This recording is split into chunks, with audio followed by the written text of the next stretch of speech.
अरे भौजी हो भौजी, ए भौजी हम ओकरा लंगे ना जाए। नून रोटी खा के पेट पालम लेकी ओकरा के हम ना जाए भौजी। काहे हो का बोली? अरे भौजी तबला होई सुनो अला खटिया पर मरलस फिर मरलस जमीन पे। खटिया पर मरलस फिर मरलस जमीन पे।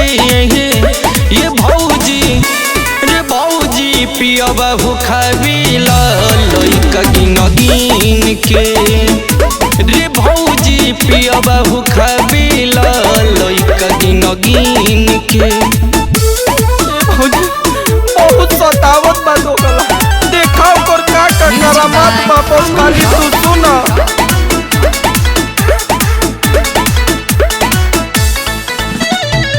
कैसे के दुख हम बताई रे भौजी, गयल रही छोड़ के चली आई सऊदी। तोहर ही ना बिगाड़ल बा, रोज रोज फोन करके बोला ले लो।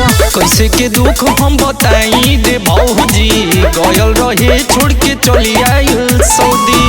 कपारे पर रख दिहला तिल तार पीन के। कपारे पर रख दिहला तिल तार पीन के। ये भौजी रे भौजी पियबा भूखाबिला लइका गिन के।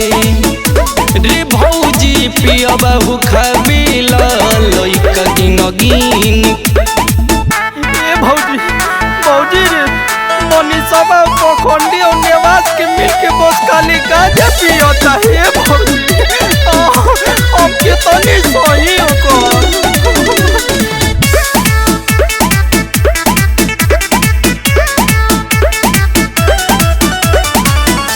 जवानी के ना सौता दुगला, गंजई पी के खा सौता दुगला। अरे भौजी सुन,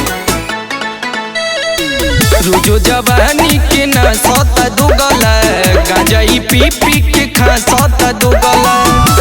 संगम बमुआ कोई मजा ना आयल फिर से। सचिन यादवा कोई मिले आई आतीन के। किया दो गला भूखाबिला लइका गिन के। रे भौजी पियबा भूखाबिला लइका गिन के। और जहानागंज में क्लिनिक न खोलले बा।